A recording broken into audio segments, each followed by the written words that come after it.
just have a chat. It's like me and Mark are big fans of the work that you guys do. But I don't want to. Let's not waste any more. Let's go. Like so, 5, 4, 3, 2, 1. What is up, SharkNation? Welcome to another episode of the SharkPod. I've got my co-host out there in Glenageary, Mark Baker. How's it going, Marky B? I'm good, Luke. How are you? Fantastic. I was talking to our guest here, Tomm Moore, and saying that Mark doesn't like it when I call him Marky B. And, I've never actually said it, but it's the look I give, you know. Tomm Moore of Cartoon Saloon is here. We're honored to have him here. It's not often that we get a Academy Award nominee on the SharkPod, right? So we have a chat about that. So Tomm is one of the founders of Cartoon Saloon, based out of Kilkenny. Really, really interesting business. Me and Mark have been kind of watching these guys from afar. Love the work you guys do. So we wanted to have a chat with Tomm and see how we got into this business, all his kind of thoughts on making great work, and I'm gonna dive in there. Mark, what do you think? You're an artist. You're loving all these ones, aren't you? Yeah, Tomm. I suppose if you want to kind of give an introduction to our listeners, your background, and then the kind of work you've been doing over the last few years. Yeah, well, I grew up here in Kilkenny. I'm originally from Newry, but I moved down here as a young kid. And I grew up here, and I was a member of Young Irish Filmmakers here in Kilkenny as a teenager. And then I went to Ballyfermot and studied animation in Ballyfermot in the 90s. And in around the year 2000, myself and Paul Young and a whole gang of us from college sort of came back down to Kilkenny. And Paul and I had been trading just after work, you know, doing bits and pieces of job after college. I mean, you know, doing work after college from our bedrooms as Cartoon Saloon. And then when we came down here to Kilkenny around the end of 99 or year 2000, we went back into where the Young Irish Filmmakers were based and set up Cartoon Saloon with about 10 pals from college. And 22 years later, here we are. It's been quite an amazing roller coaster, and one that we never anticipated. Like, I mean, the original plan was, you know, we thought we were naive enough thinking we could make a movie in a couple of years, and then that would be a calling card, and we'd all get jobs in Disney or something. But you know, it turns out it's still in my hometown. That's I guess the Disney of Kilkenny at this stage. It seems like it's. I don't know if I think when I was there was a period of time, I mentioned previously, when I was considering going into animation, given that I could draw a bit when I was younger. So it didn't happen. I didn't give it enough effort. My portfolio was probably something I put together while studying for chemistry in the Leaving Cert. I had other stuff to focus on, trying to do honors maths. And I didn't focus on the one thing. So Tomm, you're living my dream. So is it all it's cracked up to be? Oh yeah, man, it's amazing. Like, absolutely. There's nothing bad about it. It's all good. Great. I think we're all long enough in the tooth to know that there's no perfect situation. But when you were to go back to write when you were a child, like what was your kind of motivation with art? Were you talented from an early age? What were you kind of drawing when you were young? Yeah, I was encouraged, you know, like one of the earliest images of my art is a photo my parents took of me when I was about 3 years old, standing beside a blackboard where I had drawn Popeye, a dog. I decided Popeye needed a dog, and I'd drawn a dog for him. Now, if you look at the photo, I don't know how talented I was, but my parents were doting, you know, and they made me feel I was talented. And sometimes I think that's all you need, is that little bit of encouragement to keep going. And I kept going, and I made friends. Some of my best friends that I still work with today, like Ross Stewart, I went to school with him, and we went to Young Irish Filmmakers in Ballyfermot together. So I think I was just, you know, very lucky in a lot of ways that a lot of things collided in my life at the same time. You know, different things coalesced, and I was able to pursue it as a career. You know, my dad was into art when he was a kid, but he became an engineer. And, you know, I have an uncle, actually, funny enough, now that I think of it, same story as you, very talented artist himself. He became a lawyer, and then went on to become a singer-songwriter, you know, so he's a singer-songwriter lawyer. So, you know, in the history of the family, there was creative people, but usually they had to get quote unquote real jobs. And I've managed to avoid a real job so far anyway. Were you surrounded, but like I always felt when I was younger, and I was the only one that was good at drawing in the class. Like there's one or two maybe others, but I felt like I was the one that everybody came to. were you surrounded? Like, I would have probably benefited from a group of people that actually we all could have got together and made something of it, you know. Yeah, I was that kid in primary school. Ross Stewart was a year ahead of me in primary school, and then he went to Irish college for a year in between primary school and secondary school. So I ended up in the same class as Ross Stewart, and so we were the two best artists from our primary school classes together in one class, and a friendly competition ensued. I remember him challenging me to a Batman draw-off. It was 1989, and the Tim Burton Batman movie had just come out, and we were all mad about it. So we had a draw-off, you know. So from that day onwards, we've been, you know, frenemies, you know, been pals and trying to be as good as the other one, you know. And I do think that's a huge part of it. And then also I feel very lucky that Young Irish Filmmakers set up in Kilkenny, because really, if it wasn't for that and you weren't into hurling, you were kind of nobody in Kilkenny. So thankfully that group was based here in Kilkenny, and I made a lot more friends through that, and sort of made it feel like something that could be done, you know. I think the Don Bluth studio, being in Dublin when I was a kid as well, gave me the idea that it was like you'd have friends of friends whose auntie works in the Don Bluth studio, you know, that kind of way. You'd heard of somebody who worked in animation, and I can imagine 10 years prior to that, animation would have seemed like an impossible dream, because it was something that was only happening in Hollywood or London or Paris or something, you know. Yeah. So those sort of things, I think those sort of things contributed to me keeping at it, you know. It's funny too, the thing you mentioned about being encouraged by your dad, and maybe that was the thing that spurred you on. When I was 5, I did this painting of it. No, it wasn't painting. It was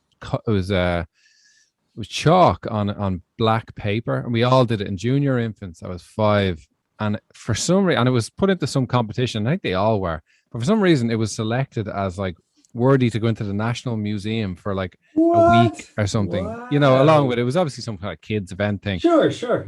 But that's probably my earliest memory of. I don't even think I was that into drawing at that age. I just think I love people telling me I'm great. So So when someone said that, I just go, oh, shit, I better.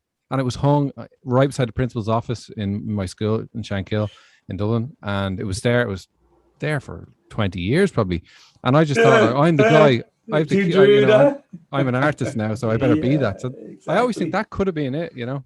Very often, and I think any little spark that you have, I mean, talent is a fleeting little thing. Like lots of people have it and they don't make anything of it, you know, and that's fine as well. It's a choice, but it's nurturing it, you know, that little spark and keeping going. So something like that happening to you at 5, I would well believe. I often say kids are all artists until someone tells them they're not. And there's always this kind of funnel effect in primary school. My wife teaches in the girls' school here, and they're all mad into art. And then by 6th class, there's a tiny little group of them that are still into it. You know, because she trained in NCAD as well, so she'd have an eye for the kids that are into art. And she always says they're all mad into art up until about 1st class, and then they all start getting, oh, you're the good artist, I'm not. You know, they all kind of start falling off. It's mad effect, yeah. Yeah. Even my kids are showing really good signs as well. But I'm at the same time, they're seeing my stuff in galleries and stuff, and I'm telling them, you're gonna be good. You know, look at me. You're way better than me when I was that age. Wow. Yeah. And whether I mean that or not, you know, some of the drawings could be a little bit better. So some of them are excellent, but they're all amazing. Do you know what I mean? Just if they're listening here. But they're all amazing. And now they're all, like, and it's giving people the tools as well. I think giving kids, I always had my friends, my dad's friend worked for Canon. You know, they do paper. They do paper. Yeah. He used to give us endless amounts of paper, and it was just always put in front of me as a cheap babysitter. And always had all you need is really pencils and colors. It's the cheapest pastime, isn't it? Yeah, because Dad was a part of being an engineer was being a technical draftsman, and he had all this cool gear that I always wanted to get my hands on. I wasn't allowed to use like rotring pens, and this was pre-CAD, like this is the mid-80s. So he had a computer that he did stuff on, but he also did have a big drawing board with weights on the back and all. And for me, that just seemed so cool to draw with that. But he never let me. He had this green computer paper. It was like long reams of it, really long, and he would give that to me. So yeah, again, cheap I remember paper, that stuff. Cheap paper. Yeah. You remember that stuff? Yeah. I'm aging myself, but yeah, that was for whatever kind of computer he had at the time. That was the printer paper, and it was like cheap and abundant. And as you say, that's all you need, you know. And now it's with my kids. They obviously still use the paper and pencils, but it's all like on their iPads and stuff now, and they're looking to use the pens. Yeah. So I thought, oh, they might be a bit young. And I said, all right, I'll just buy a couple of pens. So I bought the pens, and they were doing great stuff, particularly my 9-year-old. She was doing great. And then I had a tablet, a Wacom tablet or Wacom tablet, whatever they're called. Yeah.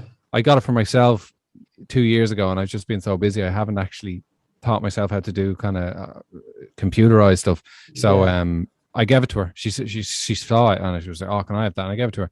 You don't see the work she's doing. And at 9, I just think it's such a head start. Yeah. If they're passionate about something, whether that be sport or whatever, just give them the tools. It might only ever be like something that they do alongside whatever their main living is, but it's such a lovely skill to have. And plenty of people have a lot of satisfaction from doing art as well as whatever they do. It doesn't have to be the be all and end all, because it can be a tough life too. It's not necessarily for everyone. I think there's a second part, a bit of talent, a bit of encouragement, and then also a certain amount of can-do gumption and not wanting to do anything else. I remember when I was in Filmmakers, some of the kids wanted to be actors, and the guy running it would be encouraging, but he also would say, if there's anything else you want to do that, because being an actor is so hard. But if the only thing you can imagine being happy doing is acting, then let's talk about it. You know what I mean? Because it's a tough game. In a way, I envy that single-mindedness of some people. No, I don't envy the million waiters going around LA, but I envy that. Like, I sometimes wish maybe art was my only thing, but I could do a few other things. Yeah, you're too talented. I wouldn't say that. Like that. No, I know a few people like that who were brainy and, be a terrible waste if you only did art. You could be a doctor or whatever. So, yeah. Yeah, I don't think I'd be a doctor, but an accountant, but not to making drastic changes in the world doing that. But so for you, was there any moment in time when you were younger and you thought, obviously I love this is my passion, how do I make it a job? Or did it all just kind of evolve?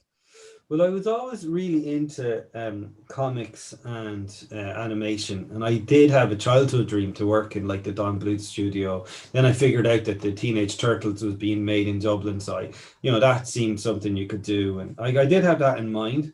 But obviously, as a teenager, a few other ideas would pass. And I was decent at school. Like I was in the top stream and stuff in my secondary school.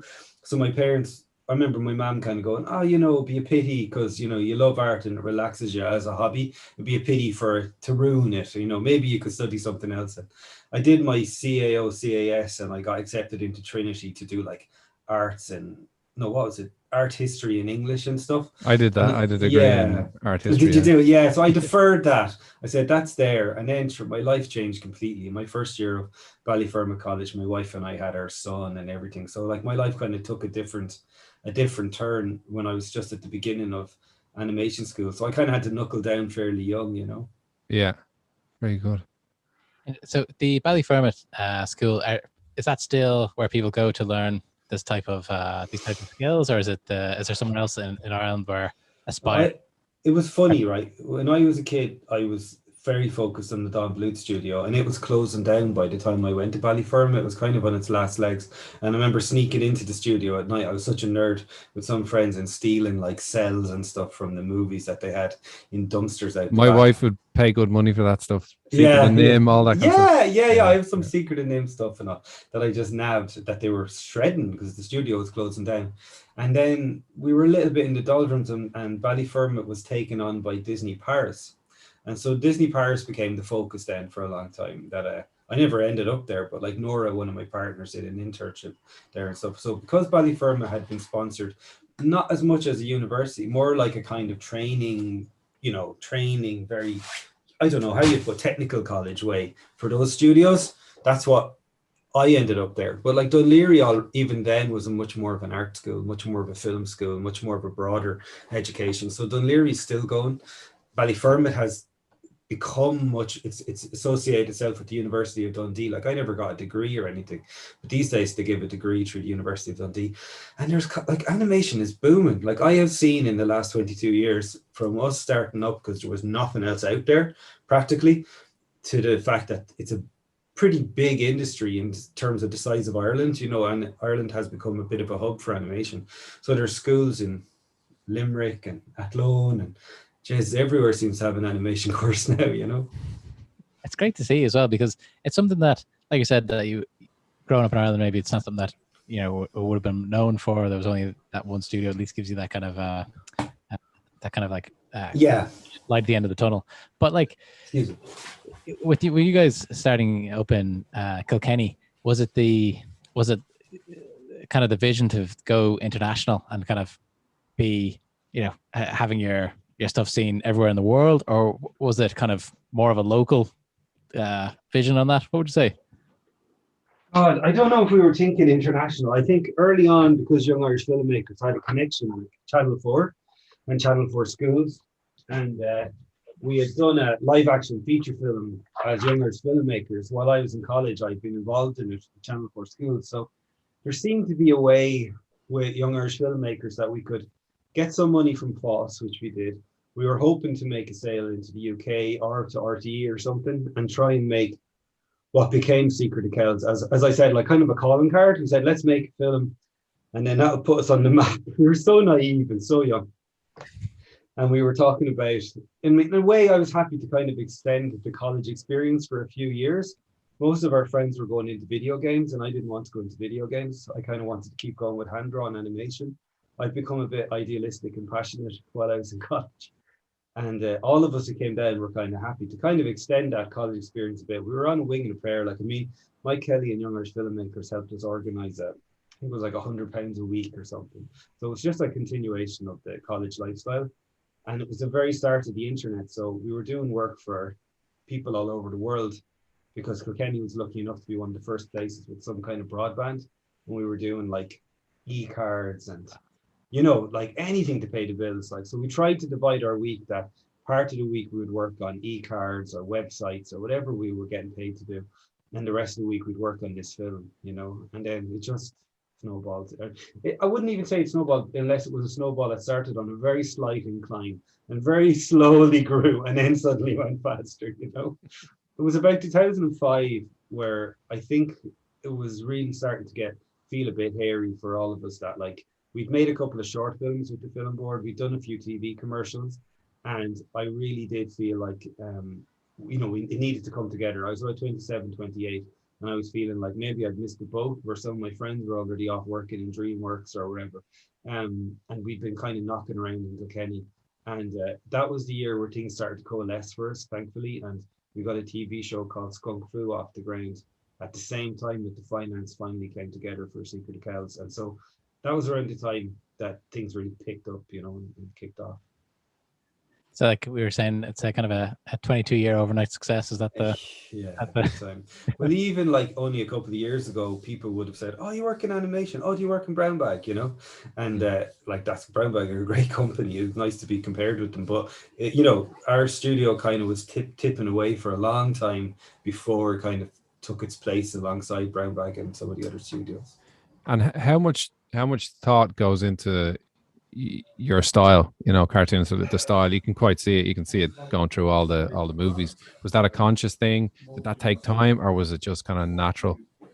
Yeah, like when we first set up, we were kind of paid to be chameleons. We were often doing you know, 5 minutes of a feature film for a studio in Spain, or the art director in an ad agency would ask us to do something, but he wanted it to be in the style of The Simpsons. Or, you know, I remember laughing at one point. At one point, everybody said, let's do it in the style of the Gorillas. The Gorillas videos came out in the early 2000s. And Jesus, everybody who came to us wanted us. And we were like, you know, those guys are working as well. You can hire them too, you know. But we were the cheaper version, you know. So there was a period when we were just asked for our style to be no style and just you know, kind of got paid to copy other people. And then we were working on our own projects, and I think on our own projects we were developing a kind of a little manifesto of what hand-drawn animation could do that CG couldn't do, because CG was growing and becoming the main 3D animation since 1995. With Toy Story was becoming more and more the dominant way, and we were like, what can hand-drawn animation do, you know? And we were also kind of combining looking at Irish art, like the Book of Kells and stuff for our first film, looking at kind of ancient medieval manuscripts and see, oh, look at that, like playing with things that weren't really in true perspective, because you can do that with a drawing where the computer will always be perfect perspective. And, you know, our style kind of evolved from seriously questioning how can we integrate some of these influences from medieval art and the things that we thought only hand-drawn animation could do. And like, I think it's still developing, you know, it's still like Wolfwalkers is the last film I directed with Ross Stewart, and in that we were really pushing the hand drawn aspect of it as much as we could. So it's funny, Tom. My eldest, my 9-year-old Layla, she said, first thing she said when we watched it was, "Oh, you can see the underlying drawings in those still." And I was like, she goes, "I could see the shapes." So in a way, it's kind of teaching people how it's done.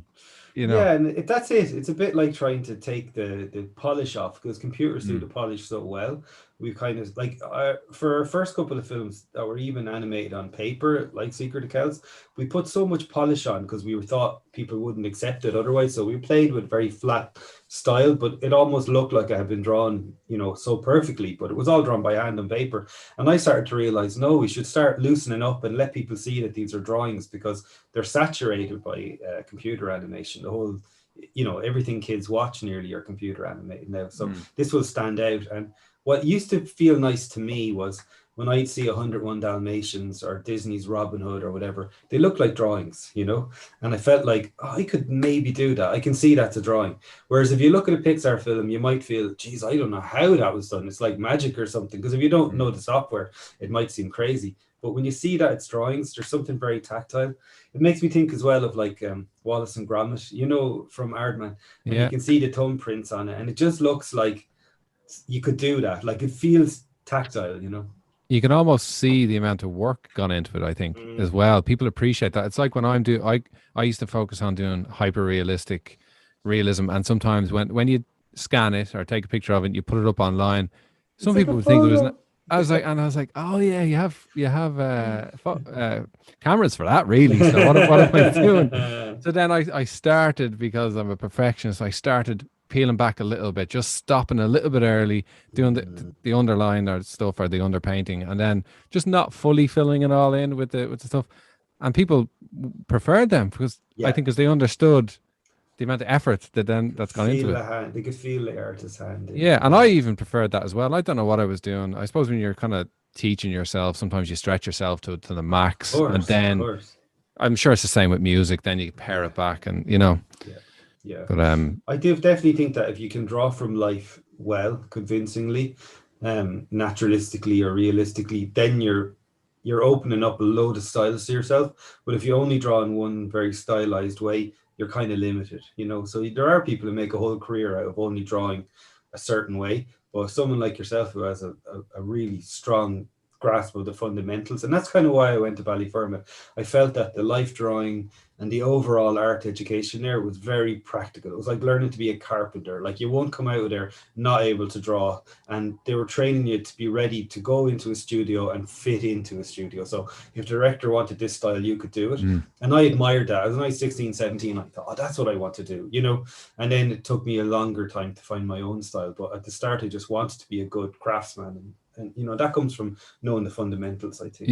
Yeah. I think that's probably the difference between getting taught to an extent and then self-taught. Because I'm self-taught, I almost started painting from the outside in as opposed to the inside out. If I had learned the structure of things from the inside first, I'd have been way more adaptable with my work. But I wasn't. It was outside out. And then I remember a friend of mine, Niall O'Loughlin. I don't know if you know Niall from... Yes, yeah. I know his name and I know his work. I know him. He was working... He was in animation, yeah. Yeah, in Brown Bag. Or I think it was Brown... certainly he did the Teenage Mutant Ninja Turtles and stuff. Oh, yeah, and Murakami Wolf, yeah. Yeah, but I met Niall years ago and I was looking to get into galleries and stuff, and he helped me get into galleries, and he said, "Do you ever try caricatures? Like, you're doing portraits. We both do the same thing. Mine is just caricatures." And I just couldn't do it because I hadn't learned anything really. I was literally painting what I saw, not so I couldn't change a hand movement at all. I didn't know what way to put the shadow on it. So I think that's so interesting. I learned the opposite because I went to college and we did life drawing. I have my friend over here. I've been putting myself back to school. I'm going on sabbatical in a couple of weeks to Paris for about 6 months, and I'm going to just be studying anatomy and life drawing, and I've been literally studying from the inside out. Thomas just brought a skeleton into the camera. Yeah, my granddaughter has named it Marshmallow. So she calls it marshmallow. She didn't like him, for her at first, a female skeleton, as it turns out. But yeah, I've been just really getting into anatomy and getting down. And to me, it's quite meditative to get back into that stuff I learned in college, because so much of my career has become about people skills and management, and directing is an awful lot of that as well. So my own personal career as an artist, if I didn't fight for it, could fall by the wayside, and you just end up not that this is like, there's plenty of directors who work this way and it's a fine way to work, but you could end up not drawing and mostly focusing on just telling other people what to do. I like to draw myself, so I'm kind of taking some time out to go back to art school, as it were, and do that real nitty gritty stuff in the called the Beaux-Arts and stuff. Yeah. Wow. And what's your, sorry Luke, we're getting real into the art here now. Yeah. What's your favorite like medium to use? Is it just pencil and paper, or do you ever paint oils, watercolors? No, I painted watercolors like kind of a bit, and I do bits and pieces in watercolors. Mostly the way I work is I have animation paper, boxes and boxes of animation paper, and I draw with black wing pencils, and that's it. And that's all I've ever used, and that's all I do. Yeah. And for me, it's a means to an end. Usually I sketch and all like this, and then I go to the Cintiq, and an awful lot of our work starts with a drawing, scanned in and then polished in the computer, so watercolors for any backgrounds and stuff like that. And I mean, I'm not the best background artist. We have an amazing team in the studio. I mostly focus on characters, but for most of the backgrounds in the films I've directed or co-directed, it's line work drawn on paper, scanned in, and then a very loose wash of watercolor done on a second layer, and then they're combined in Photoshop, and we add lighting and all that kind of stuff in the computer. So it's a real mixture of traditional and digital, I'd say patience is a huge part of an animator's job, is it? I feel I'd be very impatient. Yeah. Like putting the scene together, like it takes so long. I never really felt it before, like I turned 40 a few years ago, and I realized, Jesus, this is like owning a dog. Like there's only so many dogs you'll own in your life. There's only so many animated features you'll make in a lifetime, Like I've made 3 animated features, which is pretty good going. But how many more are in me? And is there other things or other ways I could tell stories or whatever? And I think it's why a lot of people who end up directing in animation end up moving into live action or producing and stuff, just to try and have a few more things on the go at one time. Because one project, like it was 8 years on Wolfwalkers, they're long. Yeah. So Wolfwalkers, we being Marco, both big fans. I actually first heard of Wolfwalkers on the Tim Ferriss podcast. You did not? Yeah. He said, did he mention it? He mentioned it, and he goes, I just want to, he mentioned it specifically and said, if you want to watch something beautiful, there's this thing called Wolfwalkers. I gotta take it up. I'll send you the clip if I can find it. And he said, wow. He said, it talks about, it feels a bit, very Irishy. And I think some of the stuff, what I loved about the movie as well is that there is loads of Irishness woven into it that might go over people's head, but it would still speak to people in America and stuff like that. The few Irish words in there, like Maeve, Muckterra, yeah, and stuff like that. Like those little kind of details which I like, and also but it does have a very broad. I can see this working everywhere, and Tim Ferriss will give you a big shout out. Animated feature, and they wanted to sort of, go head to head with Netflix and Disney and all. So I think they just upped the publicity to the point where any budget we might have had in Ireland for publicity would have shrank in comparison to the fact that an American podcaster would mention it, and some movie stars and stuff like mentioned it and saw it and everything like that. And I think it was Reese Witherspoon wrote on Twitter that she loved it, and things like that. Wow. So I think it's the one that broke through, And so when you're dealing with these companies and stuff like that, do you kind of, when you're trying to bring this to market, is there like a marketplace that you go and then all these guys are looking for content? A lot of people are at home now a lot of the time as well, so I guess the content market is kind of doing well.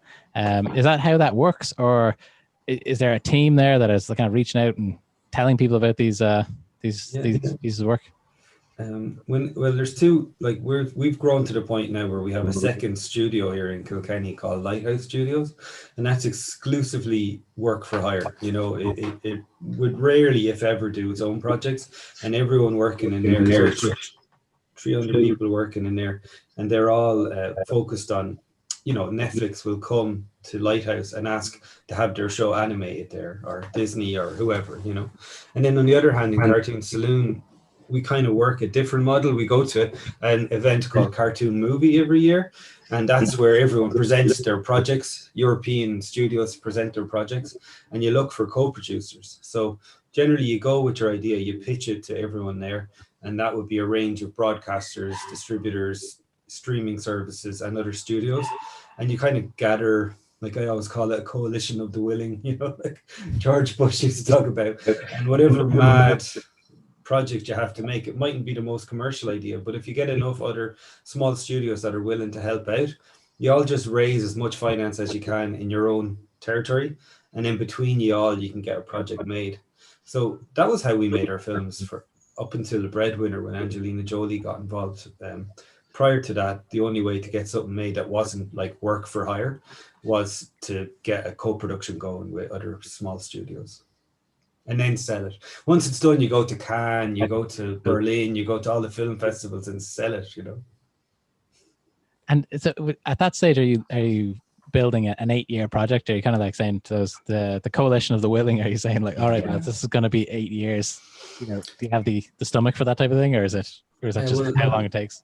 No, I mean, the reality is that the actual full production might take about 2 years, and it will take you a long time. Like, I was still working on Song of the Sea when we started working on Wolfwalkers, and the script and putting together the finance and putting together the partners took the first 4 years, I'd say. So by the time we got to Cartoon Movie, we had done a lot of work. I'd spent a lot of time in a very small group, just a writer, myself and Ross, and a few other artists, putting together like a pitch, like putting the script together, putting the artwork together, showing animation tests. And then we were kind of ready to invite other partners in. Yeah, and then when they get involved, they generally come on board and they schedule the time that they have to raise the money. And then once the money's raised, there's a kind of a moment where you have to say you're greenlit. And then you have about 24 months usually to actually get all the animation done, like according to the work that was done before. So it's a very long lead-in time, a long development and pre-production, and then about 24 months, maybe 36 months at the most for the actual production.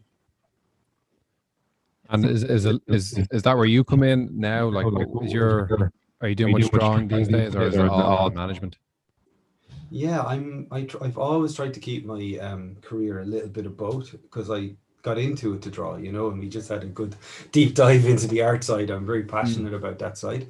I've learned a lot about business and management as well, but we've also, like, I think the studio's pushing up to around 200 and something people now, and there's a lot of people to manage. We have a HR department, we have, accountants team and producers that we work with. And we hired a managing director who had been a great advisor to us in the early days, because he had been the managing director in the Don Bluth studio, so he's a bit older than us and a bit more battle worn, and he's been through a lot, and his background is accounting, and he kind of brought a business structure to it.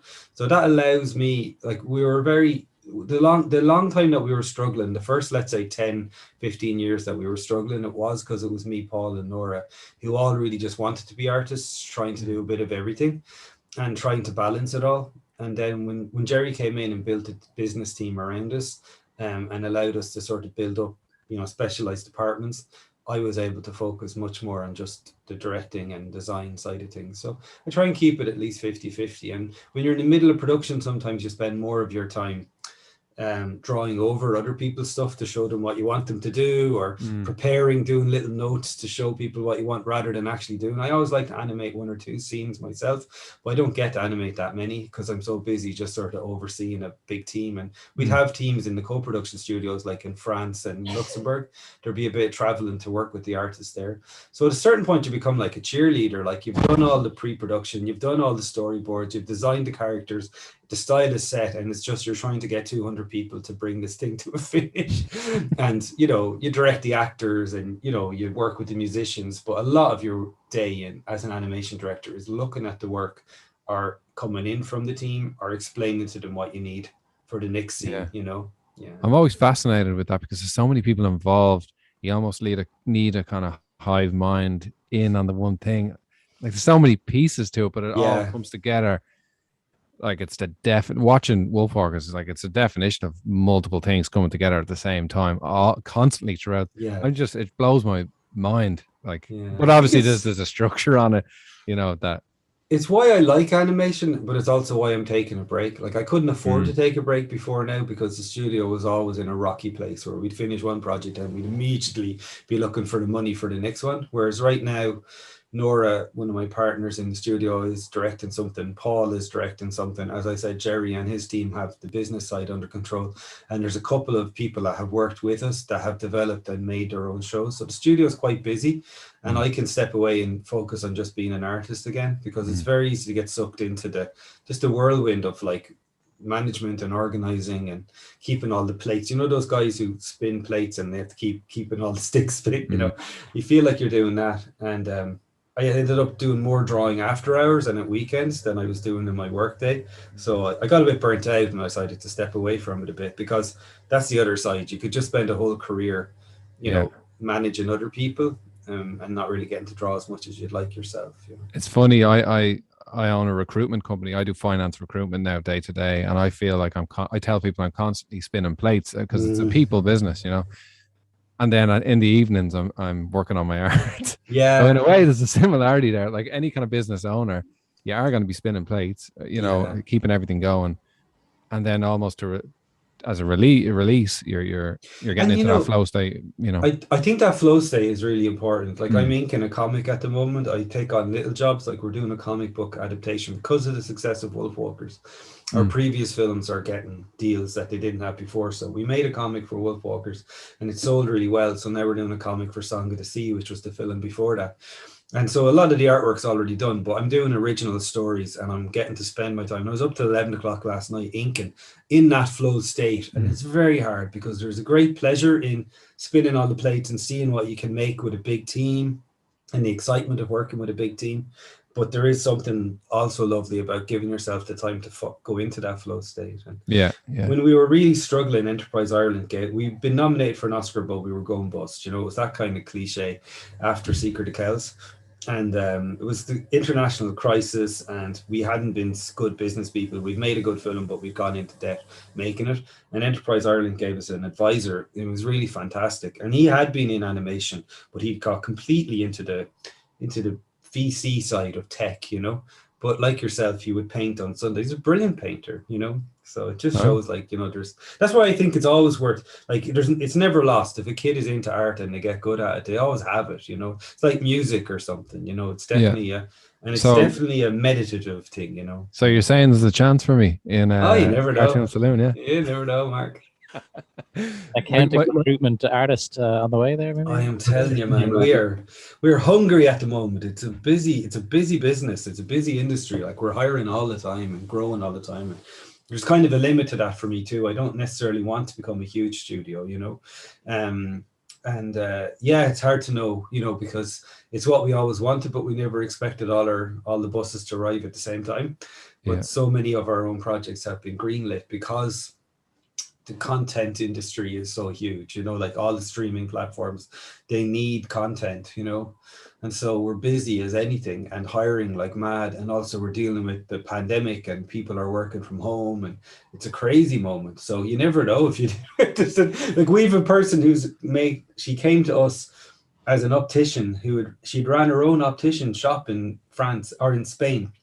And she had gone back to college and retrained in Dundee, I think, in Scotland. And she came to work with us. And now, I mean, that's 5 or 6 years ago, or maybe more. But now she's doing her own show. She's developed her own little preschool show. And that's gotten off the ground, I think, is with Warner Brothers. Wow. And another guy who was into art as a younger fella, but got totally into the building trade. He was like a builder because the Celtic Tiger, that's where the money was. And apparently the way he tells the story was he just one day was just like he bunked off sick and just drew and realized, why did I stop doing this? He went back to Ballyfermot and again, he's older than me, you know, but he's one of our best artists. So yeah, definitely people come in at all stages in life, which is something I love about animation, you know. I wanted to ask, I know we're shortly running out of time, but for young people, even selfishly thinking of my daughters, you know, what would you say to them if they want to do, you know, to work in a place like Cartoon Saloon? Like, what should they be doing over the next 10 years as children / teenagers to get ready for that kind of career? Yeah, all I can say is the things that I serendipitously did, I think worked out well. So on one hand, I drew a lot, and I think just drawing with traditional media from life is really worth doing because the software keeps changing. You might be able to make something look really groovy with software, but it's a bit like electronic music. You know, you have to have a decent skill set underneath. So just being able to draw from life and enjoy drawing and muck around and do your own animation and put it online and, you know, create a community, because the second part for me is community. Like being part of Young Irish Filmmakers in the 90s, I didn't realize it, but it was at least 50% of what I needed for the rest of my life, because we had to learn to work together. Like it wasn't just me in my bedroom making whatever I wanted. I had to compromise. I had to get up early and get the crew in and work with them, and, you know, all of that stuff. Even if I wasn't a director, half the time I was on clapperboard, but I saw what it was to make a movie and what a team effort it was, and that we could make something better by working together. So I always say to young people, like, one side of it is, yeah, being really good at drawing, but if you become so insular and you're just, you know, and you don't communicate, you won't be able to work in a team. So much of it is working in a team. So develop those people skills at the same time, and build a tribe. Like find your tribe. That was such a big thing for me, you know. Definitely. So what does the future? I know your immediate future is fine art. Yes. But what's the future for Cartoon Saloon? Yeah, well, I mean, Cartoon Saloon, as I said, are super busy. We're in the middle of a feature film for Netflix called My Father's Dragon. That's probably the biggest film we've ever done, and we made it during the pandemic. That's Nora Twomey directing that. And then we have a preschool series called Puff and Rock that Jeremy Purcell is directing with us.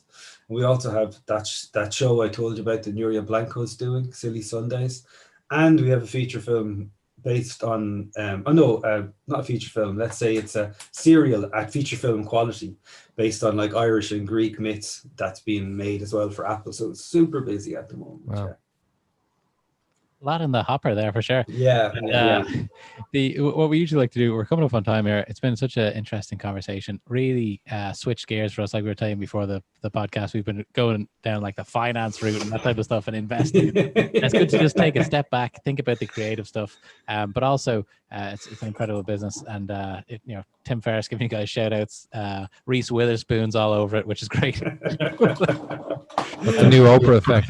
The new Oprah effect. Yeah, the new Oprah effect. Yeah. One more question before we let you get on with your evening here. Would you prefer a SharkPod t-shirt or a SharkPod mug? Well, a t-shirt. I like the look of your t-shirt. Yeah, Mark Baker's. That's the current model that Mark has. Okay. Cool. So we'll get that out to you, Tom, as soon as we can. And thanks very much. Thanks a lot. Thanks a lot, lads. Thanks, Tom. All right, son. See you. Bye. He's gone.